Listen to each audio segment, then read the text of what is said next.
muy bienvenidos.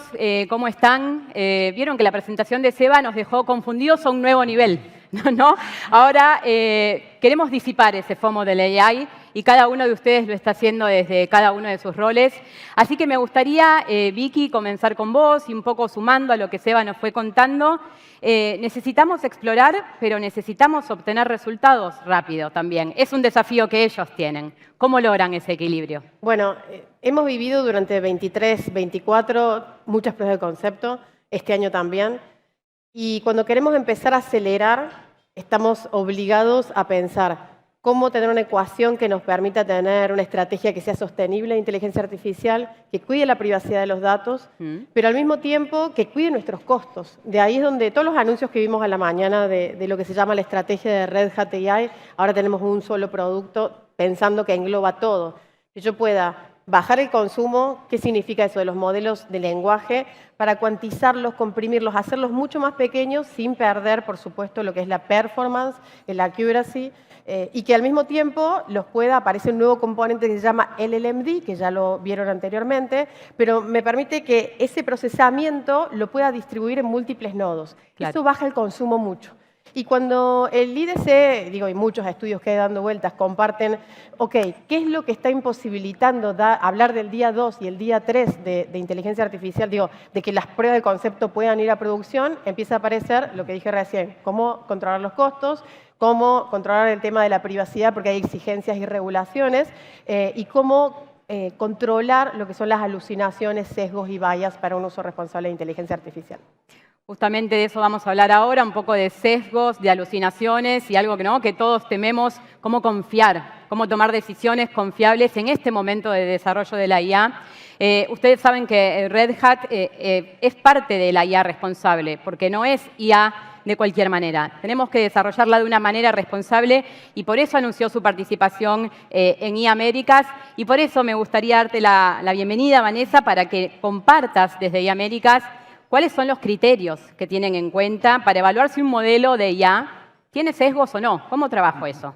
Claro, muchas gracias por tu pregunta. Está bastante fuerte el sonido, me sorprendió. Bueno, primero, y a modo de disclaimer, a diferencia de mis colegas acá, yo no soy experta en IA, no tengo un background técnico, por así decir, pero sí tengo más de 10 años de experiencia trabajando en el mundo de la innovación, del emprendimiento, me he especializado en sostenibilidad y llevo bastantes años ya liderando iniciativas en IA responsable y competitiva, ¿no? Que son dos cosas que van de la mano. La IA responsable es una IA que es más competitiva. E IA Américas es una de estas iniciativas que estoy liderando. Y para contestar tu pregunta, por supuesto, me gustaría mencionar algo que me comentó Juliette Suárez, que es manager de Digital.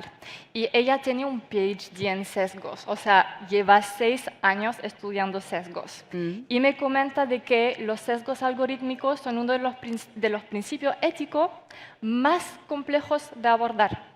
Y eso se debe a 2 razones principales. La primera tiene que ver con que hay que tomar muchas variables en consideración. Por ejemplo, dónde estamos desplegando el sistema, qué uso le estamos dando al sistema, en qué industria, qué sesgo buscamos abordar, ¿no? Entonces, no hay una fórmula mágica, no hay un criterio para poder abordar estos sesgos. Y el otro factor que tenemos que tomar en consideración y que seguramente muchos van a estar de acuerdo acá, es que hay un gran escepticismo por parte de los líderes de negocio, las áreas de negocio, sobre cómo un sesgo técnico puede realmente impactar el negocio, la rentabilidad del negocio, ¿no? Como que no ven esa correlación entre la ética tecnológica y cómo eso les puede impactar el bolsillo. Entonces, y me gustaría decir que sí lo hay. Hay una clara correlación y les voy a dar un ejemplo bien concreto. En el Mall Costanera de Santiago, no sé si algunos lo conocen, es uno de los malls más grandes, han colocado unas cámaras de seguridad que funcionan en base a inteligencia artificial, reconocimiento facial, y esta cámara proyecta la probabilidad de que alguien realice un robo, ¿no? Adivinen ¿cuál es la tasa de error de esta cámara de seguridad que estaba puesta ahí en el mall? ¿Cuánto? un 99% de falsos positivos. ¿Ya? Imagínense hubiese sido un 99% de falsos negativos. O sea, entramos a robar, ¿no? Entonces, claro, eso es un ejemplo. Imagínense que claramente estas fallas, estos errores, están impactando al negocio de esta empresa de seguridad. O sea, tuvieron que sacarla de los malls, claramente. Claro. Pero sin ir más allá, imagínense un sesgo, por ejemplo, ya que estamos hablando de los sesgos, puede también arrojar un resultado que no sea preciso. Y si llevamos eso al mundo, al rubro financiero, por ejemplo, quizás una persona que sí estaba calificada para recibir un hipotecario no lo va a recibir. O en el rubro de la salud, un mal diagnóstico. Entonces, eso es un error como menor, pero también que refleja de que es importante abordarlo de tal manera de que se arrojen resultados precisos, que las soluciones sean más robustas. ¿Vale? Y entonces eso es lo que estamos haciendo en Américas, y voy a aprovechar un poco de hablar de Américas. Primero que todo buscamos concientizar, porque antes de intervenir, de buscar asesorar, tenemos que hacer eso, de concientizar. Entonces eso está en la base de nuestra pirámide, ¿no? Nosotros como implementamos un programa que está compuesto de 3 componentes.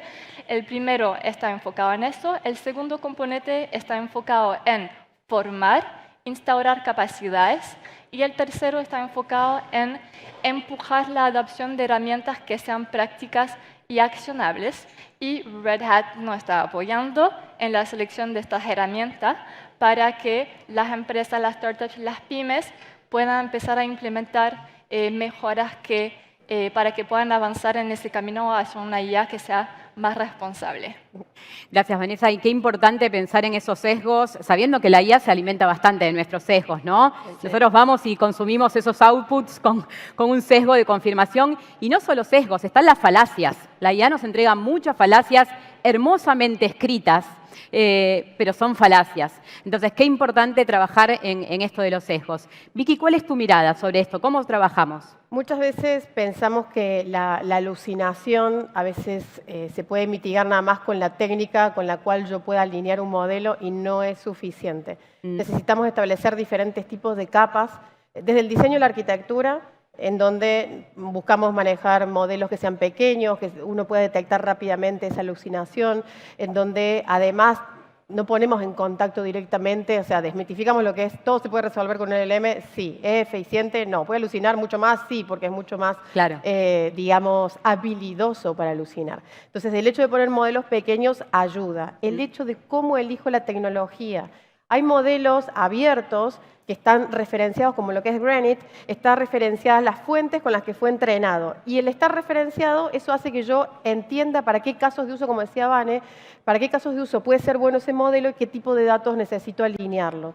Y algo muy interesante es que dentro de nuestro anuncio también de Red Hat AI, en la 3.0, tenemos un componente que se llama Trusty AI, que busca si estoy hablando de técnicas discriminativas o predictivas, tengo técnicas para detectar sesgos y vallas. Si estoy hablando de modelos de lenguaje, tengo diferentes herramientas para detectar si está siendo honesto, si está siendo peligroso, si está siendo útil, si está siendo ético, más de 100, el Human Eval, más de 100 tareas que corren, para que yo pueda entender qué es lo que está pasando y sobre eso mitigar y disparar la acción correcta, canal humano. Por eso hablamos, hoy estamos en el momento de la inteligencia artificial aumentada.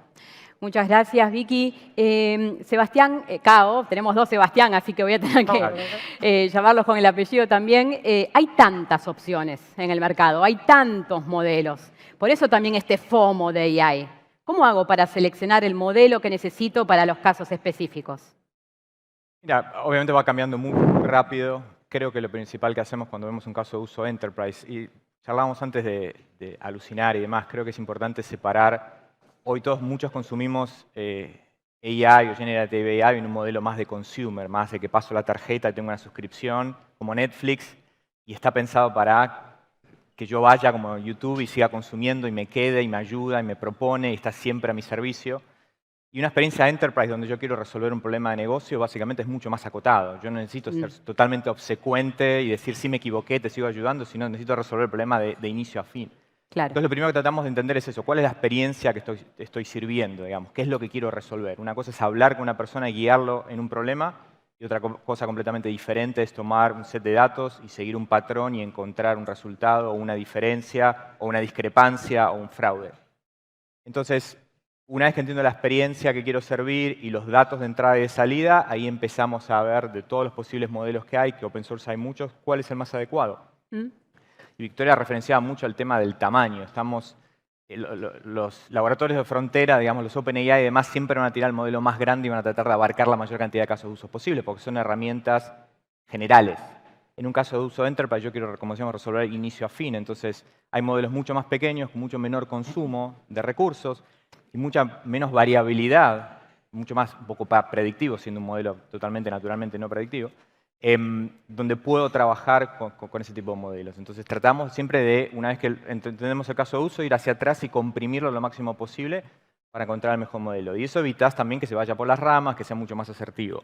Claro, y no todo requiere un LLM. Muchas veces un SLM o un modelo pequeño es mucho más acertado, consume menos, es más asertivo y bueno, y podemos tomar decisiones más críticas de una manera más segura, ¿no? Vicky, ¿cuál es tu mirada sobre esto? Bueno, de hecho, lo que comentaba anteriormente, que buscamos generar arquitecturas que sean composables, que usen modelos que no son los generativos porque me consumen mucho menos. Claro. Y puedo contextualizar para cuando llame al modelo pequeño o más grande, pero el generativo, puedo darle mucha más precisión y uso modelos que no me consumen, como decía anteriormente, GPU. Y hoy es como el recurso valioso que veo, cómo puedo segmentar la GPU, cómo puedo hacer el slicing de esa GPU, cómo empiezo a generar el modelo orientado como servicio para generar un nuevo modelo de negocio y la GPU orientada como servicio. Entonces, esa es nuestra mirada de que la arquitectura es una de los corazones para tener un buen diseño de la solución final y evitar este tipo de alucinaciones. Si el año pasado la vedette fue la inteligencia artificial, ¿cuál es la vedette de este año? A ver, ¿de qué están hablando todos en sus compañías? De los agentes, ¿verdad? Agentes. Ya no hablamos solo de IA, sino que hablamos de agentes de IA. Y me gustaría entender los desafíos y posibilidades que tienen estos agentes. Sebastián, ¿qué implicancias éticas y de gobernanza ves como urgentes para empezar a trabajar con agentes? Algo que creo que todos ya estamos explorando. Bueno, el tema de agentes viene de agencia, ¿no? de ejecutar. Ahora no solo estamos haciéndole preguntas, sino estamos de alguna manera entregándole información y pidiéndole que ejecute una cierta operación sobre eso y nos dé un resultado. Eso es, como hablamos, más un modelo enterprise corporativo. Ahí lo principal es la explicabilidad. Poder explicar exactamente ese modelo, cómo evaluó la información, cómo tomó decisiones, si llamó una herramienta, si decidió ir por un lado o por el otro, si generó una respuesta, cómo llegó a esa conclusión, cuál fue el modelo que usó, cuál fue la data de entrada que usó. Y de alguna manera, hoy vemos muchas veces a los modelos de consumer como una caja negra que no entendemos exactamente, entendemos lo que entra y lo que sale. Claro. Es abrir un poco esa caja. No vamos a entender exactamente cómo se activan todas las líneas de esas redes porque es demasiado complejo. Muy pocas empresas hoy pueden tener la capacidad de armar modelos grandes, pero sí poder de alguna manera tener una caja gris, de alguna manera, donde puedo entender y hacer la trazabilidad exactamente de por qué la gente me recomendó esta acción, o por qué filtró este documento, o por qué calificó esta operación esta persona de cierta manera. Y luego que tengo la explicabilidad, obviamente traerlo a un equipo humano que lo revise y que tome los casos, los outliers, los casos en el edge, digamos, donde no hay una explicación clara, donde no hay una definición clara, poder tener un lugar donde poder dejar hacer ese overflow. Y eso es diferente, como decíamos antes, a la experiencia de consumidor, que hoy veo que entro a GPT, le mando un documento, le digo dame una respuesta y me da la respuesta y no sé exactamente cómo llegué hasta ahí. Entonces lo que estamos tratando de hacer con Red Hat y diferentes plataformas es ese concepto de agentes donde puedo tener una explicación exacta de cómo llegué a esa conclusión, cuál fue la fuente y cuál fue de alguna manera el proceso de pensamiento para hacer eso. Si no, es demasiado riesgoso que entregue todo y deje que el modelo ejecute. Claro. Seba, vos charlas todo el tiempo con empresarios y es un tema que preocupa, que ocupa con directivos también, ¿no? ¿Qué te están contando de esta exploración de agentes de este año? Mira, yo creo que hay una batalla cultural por venir ahora en los próximos meses que es súper importante. Antes se hablaba del tema de sesgos algorítmicos a nivel de sesgos humanos. Yo estoy viendo muchos sesgos, hay un sesgo llamado de invulnerabilidad, ¿no? Se usó mucho en la pandemia. Somos muy buenos para hacer narrativas en los cuales en este caso sería que la obsolescencia es el otro, ¿no? O sea que viene una ola gigante que va a tapar a todo, menos a nosotros. Ese es un discurso que veo muy repetido en empresas. Y otro que estoy viendo cada vez es un imperativo a trabajar todo esto en equipo, porque es tan grande el nivel de desafío que esto implica a nivel de recursos humanos, de tecnología, etcétera, que muchos casos de fallas que se están viendo es porque le tiraron esto solamente a la parte de IT o solo a recursos humanos, no está todo el C-Level comprometido. Me parece que también esto es un aprendizaje muy importante para los próximos meses, que esto es un trabajo de toda la compañía a nivel global de todo el equipo, porque si no, digamos, la falla es inevitable. Es un gran tema este. Recuerdo un comentario de Amy Webb, la futuróloga, que decía, si tenés un problema de personas, vas a tener un problema de agentes y vas a tener un problema de IA. Y a veces nos olvidamos de eso, ¿no? De que estamos primero, tenemos que resolver qué necesitan las personas para luego dar una solución agéntica o una solución de IA. Y es un paso que a veces es obvio, pero nos olvidamos. Totalmente. Vicky, en agentes, ¿vos qué estás viendo? ¿Cuáles son las conversaciones que estás teniendo con los clientes? Todos quieren agentes. Lo mismo, todos queremos IA, ahora todos queremos agentes. ¿Para qué? Y ahí, digo, las particularidades del agente es que necesita integraciones. Claro. Las integraciones necesitamos que sean seguras, entonces apareció en noviembre del año pasado el protocolo MCP. Nosotros ahora ya lo incluimos, salió ahora, necesito decirlo muchas veces, salió la Red Hat 3.0 AI este 14, que lo que tiene interesante es que justamente tenemos todo un catálogo de modelos, de diferentes modelos MCP, porque la idea no es tener un solo modelo MCP, sino que cada uno puede empezar a aportar, digo, diferentes propietarios, diferentes partners, ISV, pueden empezar a aportar su propio protocolo y que eso permite justamente que podamos componer, que es nuestro corazón. Usa la tecnología que quieras, pero buscar que eso sea seguro. Entonces, ahí la particularidad de la gente para hacer estas integraciones, que tenga seguridad.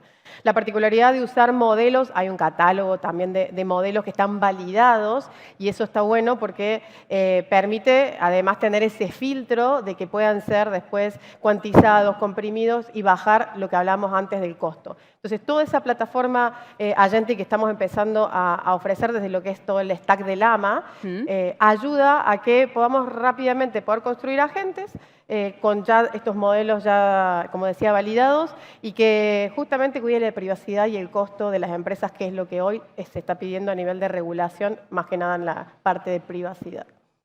Vanessa, ¿qué estás viendo en las organizaciones que la están entendiendo, ¿no? Que le están saliendo de manera exitosa? ¿Qué elementos culturales ves en las buenas adopciones con las que estás trabajando? Sí. Voy a repetir un poco lo que comenté antes, pero el tema de la concientización es un elemento clave a la hora de generar un cambio cultural a nivel empresarial, ¿no? Y todos sabemos, yo creo, los que han estudiado business, etcétera, de que el cambio cultural es necesario para poder generar un shift a nivel interno. Pero en nuestro caso, en América, no solamente buscamos concientizar a los programadores o a las personas que están detrás de estos sistemas de IA, ¿no? Sino que buscamos concientizar a todos los perfiles que deberían participar del proceso de diseño del sistema de IA. Nosotros nos gusta hablar mucho de codiseño, de corresponsabilidad en el diseño del sistema. Entonces, a lo que voy es que se tiene que haber un multienfoque, ¿no? Es fundamental. Y voy a dar un ejemplo. Otro ejemplo, me gustan dar ejemplos para reflejar para reflejar esto. No sé si ustedes sabían, pero los síntomas de un ataque cardíaco varían entre un hombre y una mujer. No sé si eso es algo que ustedes sabían. Los signos vitales son iguales, pero los síntomas a la hora son diferentes, ¿ya? No se sientan mal por no saber, porque mi novio es médico y no tenía idea. Y eso me asustó bastante. Entonces, imagínate, eres una health tech y quieres desarrollar un sistema de detección preventiva de un ataque al corazón, pero basado en síntomas. Pues, ¿qué va a pasar con los usuarios mujeres? ¿Vale? Entonces, eso es un ejemplo de que el programador puede ser muy talentoso, puede ser muy bueno en lo que hace, pero él está entrenando su sistema en base a lo que le entregaron y no tiene por qué saber de ciencia. Y es por eso que es muy importante de que haya un enfoque multidisciplinario, donde haya alguien especialista en ciencia, el otro en negocio, el otro en ética, el otro en programación. De esta manera se puede hacer un diseño responsable de la inteligencia artificial. Entonces ahí el concepto de gobernanza es bastante importante, ¿no? Y Voy a aprovechar una vez más para hacer el enganche con iAmérica, porque quiero que conozcan un poquito más de iAmérica, pero nosotros intentamos como incorporar esto de multienfoque en todas las actividades que implementamos, desde los espacios de concientización hasta las formaciones. En las formaciones siempre tenemos el business track, el tech track, o sea, hay para todos. Muchas gracias, Vanessa. Tenemos que ir terminando, pero me gustaría pedirle a los cuatro qué esperan de la IA, de qué estaremos hablando en el Red Hat Summit el año que viene, cómo ven el futuro de la IA en los negocios y en la industria. Seba. Sí, mira, 2 títulos. Uno, próximos meses creo que vamos a ver muchas novedades de hardware. Hay muchos anuncios que están por venir en robótica, en drones, en aparatos que tal vez algún día reemplacen a los celulares. Todas las empresas más importantes tienen varios anuncios por venir de ese lado, así que hay un título que sería por ahí más átomos, menos bits para los próximos meses, que ahí vamos a ver mucho material nuevo. Y después, como a nivel general, mucho lo estuvo hablando aquí en el evento de Red Hat, estuvimos creo hasta ahora en una etapa de divergencia, me parece que el 2026 va a ser una etapa de más convergencia para tomar una figura metafórica del mundo de la creatividad. Gracias, Eva. Vicky. Bueno, justamente todas las pruebas de concepto que puedan empezar a pasar a producción y el pivot que tenemos que dar para realmente ser una compañía de AI, que significa, no importa la tecnología, no hay un mejor modelo, no. Justamente el cambio de mentalidad es que necesito combinar diferentes tecnologías y que hoy nuestro Red Hat AI es justamente lo que posibilita. Que es muy importante lo que decía Vane respecto a la conciencia, porque si tenemos un marco realmente responsable que cuide y que además puede escalar, sin duda vamos a tener esa estrategia de inteligencia artificial que nos acompañe en los próximos años. Un marco y una gobernanza de los datos, ¿no? A veces hablamos tantos de IA y nos olvidamos de ellos que son los más importantes para tener una IA que sirva. Seba. Lo que acabamos de decir, marco y gobernanza, creo que empezamos a ver el shift de la experiencia de consumer, que es la que todos hoy nos vimos expuestos de Generative AI, a la experiencia Enterprise, donde tengo que controlar de otra manera, donde tengo contextos diferentes y límites. Entonces creo que hay mucho para aprender en arquitecturas, en gobernanza, en trazabilidad, en explicabilidad para llevarlo verdaderamente a problemas de negocio y que deje de ser algo solamente de consumo.